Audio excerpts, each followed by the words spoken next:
Hey, good afternoon, everybody. In a nice hot tent. It's good to see so many people here because the topic of cultured meat could mean we get heckled, booed off, or we have a really inquisitive crowd. So I'm good to see so many faces, and there will be a chance for questions. So its talk today is entitled Gamechanger, Disruptor, or a Load of Hot Air. And I'll hand over to my esteemed colleague to introduce himself. Hi, everybody. Colleague's an interesting word. So my name is Andrew Court. I'm a farmer from Staffordshire. I am a beef farmer. We rear animals for Sainsbury's on their Gamechanger scheme, and we also rear Warrendale Wagyu to go to the likes of Aldi and major restaurant chains. Now, I got involved in this project because I do an awful lot of work with Leaf.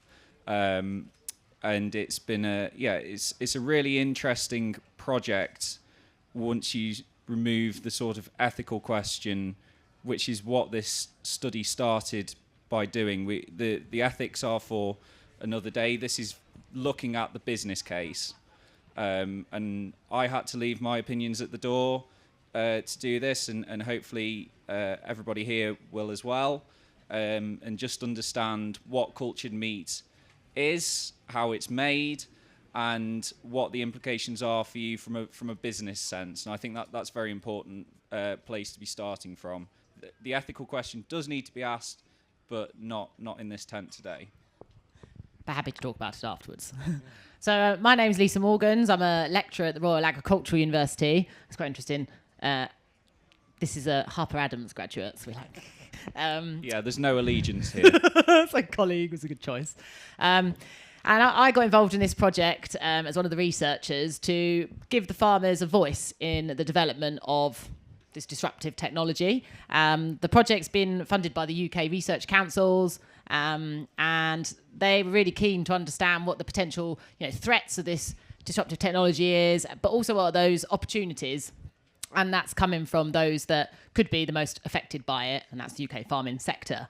And interestingly, what came quite clear out of this research, which is just kind of drawing to a close at the moment, is the cultured meat sector actually quite needs primary production and the farming sector. One, from a sort of bringing down costs of production, but also making it a viable technology of the future, which is something we'll delve into in a little bit more detail. And the kind of feelings of the farmers in the project was that similar of society. It wasn't any kind of difference really, that what is going to be the demand of cultured meat from consumers, and therefore how much market share might it have, has real implications for what that could do to farming businesses, farming livelihoods. So it's, if anything, brought together the cultured meat sector and farming closer. And one of the key outcomes we've found is having a platform for that safe interaction between those developing something like this and the farming sectors. So that's kind of the research. But we would like to ask you a few questions. I think that's... Oh, hang on, that was just the team. Just so you know, we're not working for the cultured meat sector. We're quite independent. But we have quite a lot of farming and cultured meat interests in there in the team. So who has heard of cultured meat before? Put your hand up. Ooh, of course, they may well know more than us, Andrew. Okay. Right, so I'm going to give you some options about what it actually is. So do you think A, it's grown in a lab on a Petri dish? B, processed in a kind of like brewery-style facility? Or C, grown in sort of self-contained units on farms? So hands up for A, lab, Petri dish. A few of you. B, brewery-style facilities. Nice. C, self-contained units on farm. Potentially the future, one option. So B's more akin to what actually happens with cultured meat production. And on your screens, you'll see a bit of a diagrammatic simplification, but representation of what the process involves. And at the moment, it requires animals. It requires source cells from animals that are differentiated and grown up in what's best described as a growing broth, and then processed into different types of cell lines and produced on structures such as scaffolds, which can be edible. That's the way they're looking at it. And then after that point, it's kind of similar food production processes as other products. So much more brewery style than lab style. Hands up if you think it is a game changer. Quite a few. Total disruption. A load of hot air. There's a lot of undecided in the room. Well, hopefully you might sway one way or the other by the end of it. So Andrew, over to you. What have you learned since being in this project about the business scenarios for your farm? Well, I think that when I came into the project, I probably would have answered your question with an A. I think it's something grown on a petri dish. But as the audience quite rightly points out, it's not. It is much more of a brewing style system. I think that there's a lot of misconception because of the rhetoric and the use of it in a wider climate change argument, where a lot of organisations argue that we should be moving to alternative proteins. And the natural assumption there is that, well, if you're swapping from a meat protein to an alternative protein, there's no part of an animal involved in that system, which is simply not true. So I learned throughout this process that actually the beef industry or the meat industry as a general and cultured meat are actually intrinsically linked. As Lisa said, we need donor cells from animals, but also we need source amino acids. And the study actually looked at an awful lot of documents and publications from around the world and realized that actually the most usable amino acid and the most widely available and a recycled product is actually blood stocks from abattoirs. So you can't grow cultured meat without involving animals. So it's never going to be, in my opinion, a replacement. And then from my own sort of personal experience, the supply contracts I mentioned that I'm on, we grow animals because the supermarket's primarily interested in the steak cuts. That's very much what they're driven by. And cultured meat can only, at the moment, replicate mince, the most basic cuts of meat in the world. So cultured meat is not going to swan in and completely replace cattle on a farm or sheep on a farm or anything like that, because quite simply they can't offer the consumer what the consumer wants. However, it can offer a method to increase the production of mince. Not that there is a need, because most other cuts of meat do tend to be minced if they're not usable by the supermarket. So I think that it was a real eye-opener for me, because I came into this program thinking, oh, well, this is something that could sweep in and make massive changes to the livestock industry. And the truth of the matter is that it couldn't, because it relies so heavily on feedstocks from there. The other thing that I thought was the opportunities that it does offer, particularly around rare breeds. So the donor cells you don't need to be looking at all of the other traits that you would do in an agricultural breeding system, where you want easy calving, you want to reach maturity in a certain age, you want to feed it on grass and all those sorts of things.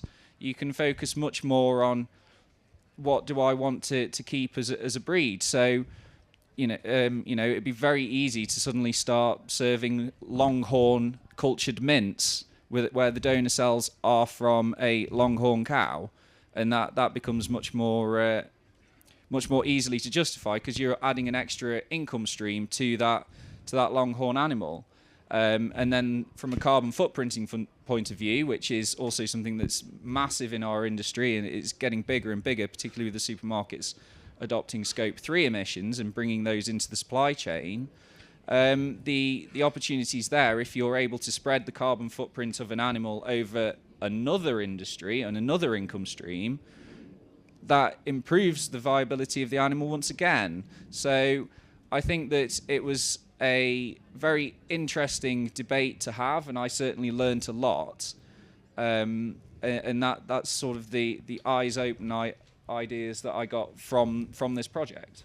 Yeah, thanks, Andrew. The collaboration between farmers and the cultured meat sector really was the kind of like golden bit of this project. So you guys went through a process of like, oh, it's maybe not just a like radical get rid of the livestock kind of idea. And the culture meat sector were like, oh, there's all these unintended consequences, added complications, other markets and revenue that we could be like utilising and working with. So that was a really like positive story that came from it.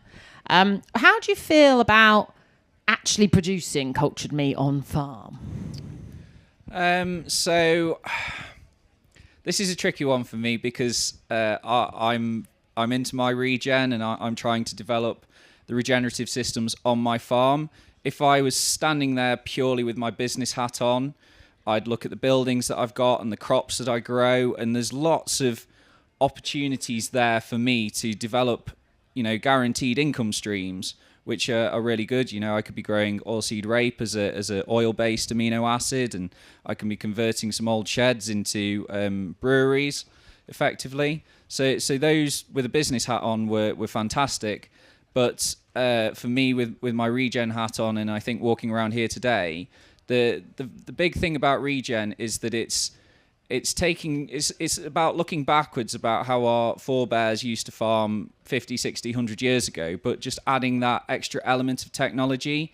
And I don't think that cultured meat sits within that description. I think that it is a diversification, which doesn't quite sit right with me. I firmly believe that you do need animals in your system. I've always been a mixed farmer. My family have always been mixed farmers, and I think that animals play an important part in the ecosystems that we have on our farms. And I think to remove animals from the discussion or greatly reduce them would not be right for us. So whilst I can see the opportunities, I'm probably very much on a no cultured meat sort of footing. And that's valid reasoning there. I think the people we had involved from the cultured meat sector didn't quite realise the implications of taking livestock out when it came to a regenerative, agroecological mindset and the circulation, holistic use of waste in that kind of picture. So that was something, again, highlighted. So what do you think could happen to the different sectors? Do you think there are differences? If cultured meat, say, I don't know, third share of the market, what sectors do you think need to think about certain things? I don't think that cultured meat is going to be the phenomenon that we all fear. I think that people look to Singapore where it's really taken off, but we really need to analyse that in detail. So Singapore adopted cultured meat because they came up with this 20-30-30 policy, which was to be 30% self-sufficient in their food produce by 2030, because Singapore's self-sufficiency is really, really low. And they have the blood stocks from the fish that they kill because it is very much a sea-based nation. So it works for them. It sits in there very well. But in other countries, that's not necessarily the case. They don't necessarily have those pressures. It was very much a political attempt as well. It was a policy that political parties were putting forward to gain political accreditation and win brownie points, basically, with their population. So we need to remove Singapore as an example from this discussion. I think that there's a lot of unanswered questions as well. I think it will become very much a fashionable thing in the UK if it takes off. You have to also think about religions and sort of the stance from vegans and vegetarians and all these different groups of people. It's all very well in a research sense to go and ask these groups, will you adopt this as a meat, as a food source? And some might say yes, but equally, if it's more of a fashion thing, the wrong person could be filmed eating it, like Tony Blair was filmed in the wrong pair of Speedos on his election campaign, and sales can plummet overnight. So I think that there's an awful lot of questions to be answered, and the proof of the pudding, unfortunately, I think for cultured meat would be in the eating. And I think that's my sort of opinion. I don't think it will take off. Yeah, good question mark on the demand, the appetite, excuse the pun, from consumers for this product, and then how big a share of the market it takes, how long it lasts. These are all the big caveats to how this research tried to explore what the potential implications are for farming businesses and livelihoods. But I think what came out, and you kind of said this a lot, Andrew, was we need a bit more transparency, a bit more like conversation with those developing these technologies, so we can work together to find out what might happen. Speaking of conversation, Lisa, we've been flashed at the 10-minute marker, so I think we should let the audience ask some questions. Oh, there's a few hands. I think you were first in my eyesight, and we'll go that way. Hello. My question is about and forgive me because I missed the first 2 minutes, so if you covered it, shut me off. But the nutrition from cultured meat. So if you say you take a beef carcass, you are going to get slightly different nutrition from different cuts, depending whether you're including the connective tissue, if you're stewing bones, that sort of thing. How does cultured meat compare? What would it be most similar to? Tough question, because there haven't been many studies done on it, particularly long-term health impacts. Literally nothing at the moment. I don't know if you want to... It's still using cells from animals, so it's sensible to think that there might be some comparable nutritional quality, but there's a lot of processing that goes on in it as well, so still lots of question marks. I asked the very same question in the meetings that I had with stakeholders, and they said, well... whilst there's a lack of research for anything to make it into the food production sector or into the food retail space, they have to go through very rigorous testing, which includes focusing on nutrition. So I think as long as it says what it says, it has what it says on the label, they're not necessarily misleading the consumer or offering an alternative to meat. It just needs to be healthy in the eyes of the Food Standards Agency, and meat do what it says on the tin, basically. I turn this off. I'll shout. The bit that worries me a bit is that, a bit like with milks, people just go, oh, meat. And you're right, if they understand what's on the nutrition labelling, but will they compare that with, a piece of shin or something? Probably not. No. But thank you very much. Well, I think the other interesting thing is, and this is going to another talk that I attended on a completely different different conference, was that even with things like carrots, the nutritional quality of a carrot from field to field, farm to farm, is massively, massively different. But regulators are only required to test a small sample every 10 years, and that's what goes on the label.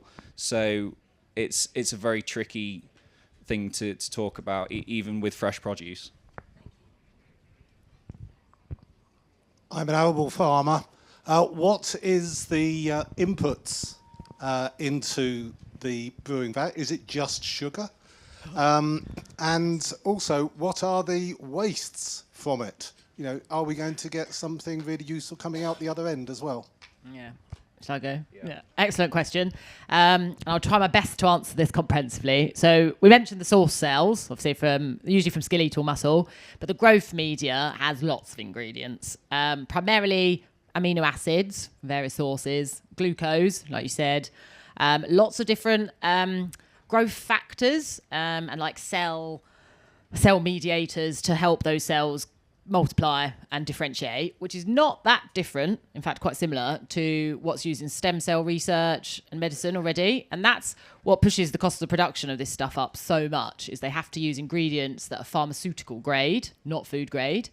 And things like amino acids and growth factors are really expensive, even for smallest amounts, which is why they're looking at getting these from, like Andrew mentioned, blood stocks. Probably mentioned something else really important. The scaffolds that the cells grow on, these can be edible, made out of things like pectin, which could come from, when you say arable crops, like horticulture could produce these raw ingredients as a waste stream that cultured meat uses. Have I missed anything else important? Oh, the waste stream. Yeah, that is a good question. Don't know.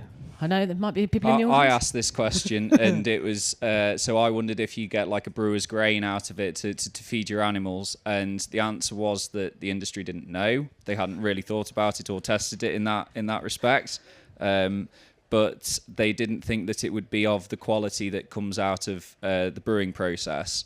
So it might be a low input soil conditioner of some form, but it's very much like a mash that comes out of the system. Thanks. Is there a pathway to cost parity especially minced meat, of course, is the lowest cost produced. Is there a pathway? Is there a future where it's the same cost? This kind of produced. Well, you can go first. I'm not entirely sure. I think that there is a scenario where if beef becomes or meat becomes very plentiful, so the meat price drops, and then it becomes cheaper to source the ingredients for cultured meat, and then the cost of cultured meat drops. But equally, you could go through a period where meat isn't very plentiful, so then the costs rise, and then cultured meat will rise as a result. So there'll be this sort of constant seesawing between the two industries in terms of cost effectiveness. Like I kind of mentioned, about a third of the cost of production for a kilo of the cultured meat is from growth media, basically, and the inputs that go into that because it's pharmaceutical grade. So if that's why they're so interested as a sector to look at relationships with primary production, because then food grade, easier to source, cheaper to source, drops that cost of production. The whole sort of engineering and at scale production has improved a lot in recent years, and they think that's only really a fraction of that price now. So it is that growth media. That's the thing. The lady. Hi. Yes. So I thought I was coming to a completely different talk, but never mind. I'm here. I'm a GP, and and so I'm on the health side of this. How on earth can we say that something grown on a pectin scaffolding from a concoction of bits of amino acids can have anything like the same health benefits as some minced beef? I mean, it doesn't have any of the nutrition that we know of. It doesn't have the structure of it. It doesn't have the same balances of amino acids. And it won't have all the vitamins and minerals, particularly minerals. And what about the fats? You know, fats are so critical for our health and development. We are made out of protein and fats and some minerals. And if we don't eat these things, then we're not going to be nourished. And I think that this kind of stuff, certainly the way it's being built at the moment, just doesn't have the nourishment that we need. And this is what I tell people every day: is stop eating the stuff that you're not made of. Eat your beef, because that'll actually make you healthier, and hopefully that means you won't have to come and see me.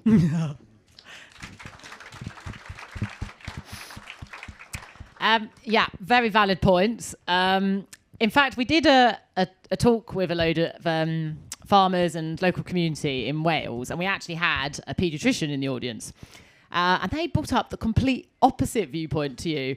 They were like, the potential for this product to be in, I don't know what the word is, boosted with nutrients and minerals and tailored to malnutritional requirements in different populations is insane. And I hadn't even thought of it like that, to be honest, because I've come at this from a production point of view rather than a health point of view. But it's another valid point, like the processing could have benefits as well as negatives. That's paediatrician for you. But yeah, the whole nutritional profile of it is a big question mark still, and agree it probably won't compete with good beef. It's just to...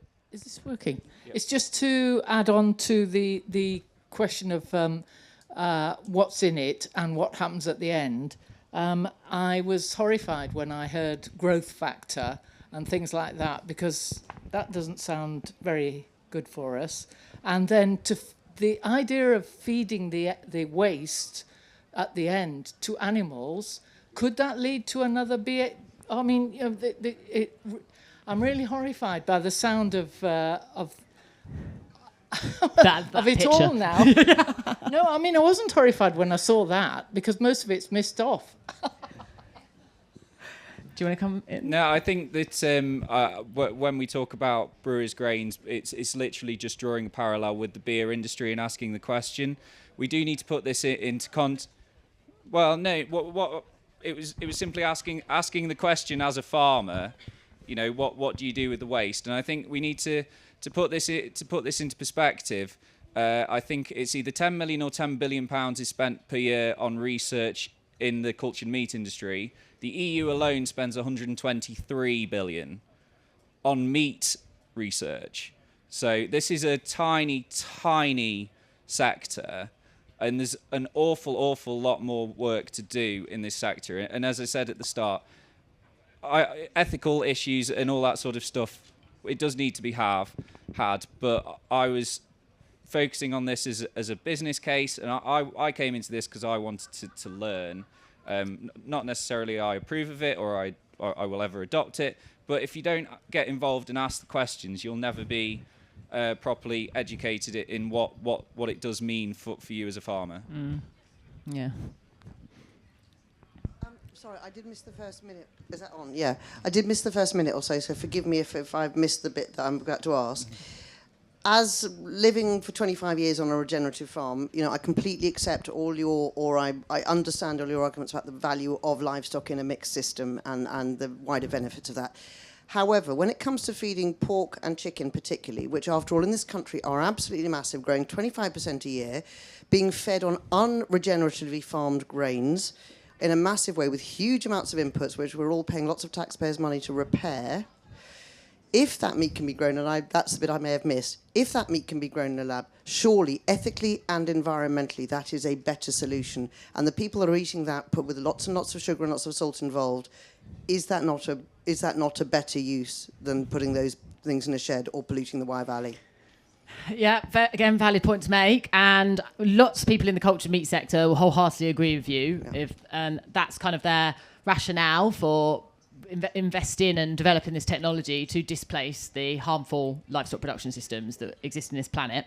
We actually had poultry and pig represented in this project in intensive systems, and interestingly, the pig farmers were kind of like, well, we'll just stick to arable then. We'll just get out of it. And the poultry guys were like, we can compete. People love chicken. We're just as efficient, if not more efficient. So it was a very interesting contrast. Yes, but then we get into what consumers want to eat, because chicken is really popular, whether we like the production system or not. Poor chickens. Yeah. So if cultured meat feeds the demand, I don't know. It's quite a who knows which way it will go, but there is a valid point there. Could you fill a fried chicken bar in Bury St Edmunds with cultured? Oh yeah, you can make absolutely any product. You can make anything. Yeah. Chicken is already one of the meats that they try to culture. As I said, and Lisa said, that it's all got to be the ultra processed end of the meat market. So you can't grow on a petri dish a whole, or in a brewing factory, you can't grow a whole roast chicken, which is probably where that sort of issue starts to arise. But certainly you could fill a McDonald's or a KFC with fully. Yeah. Got a last question. I think there was a chap there with the glasses. That's the quickest. Thanks. Hi, my wife's an organic beef farmer. I'm here with her. My main job involves a lot of work with Brazilians, big Brazilian beef producers, who I speak to every week. About 5 years ago at the exhibitions that we all attend, practically every single stand would have someone cooking with artificial meat. And it was always presented to you like a bit of a burger. So you had your bit of bun, you got your bit of processed meat, and then you got all the gunk that goes on top. And of course, all you can taste is the gunk. When you actually eat the stuff by itself, without all the stuff, it doesn't taste like beef, it doesn't look like beef, and it doesn't have the texture of beef at all. The Brazilians think it will eventually make up about 15-20% of demand for that type of product. Anything you can use with that type of product, they think, but otherwise they're full stream ahead and producing beef as normal and expanding production of regular beef. So I think there is a demand for it. I think it'll be like vegetarian meat products. It will fulfill a small demand for some people. But I think for the rest of us, we can just get on and not quite as normal, but it'll be fine. There's a load of hot air for you. Well. Yeah, no, thank you for that. Really good points made, insightful. It's a polarising topic, but I think the more we can bring these viewpoints to the policymakers, to the cultured meat sector, the more that they can make responsible innovations, mitigate any risks, and protect livestock's livelihoods. So thank you. Thank you.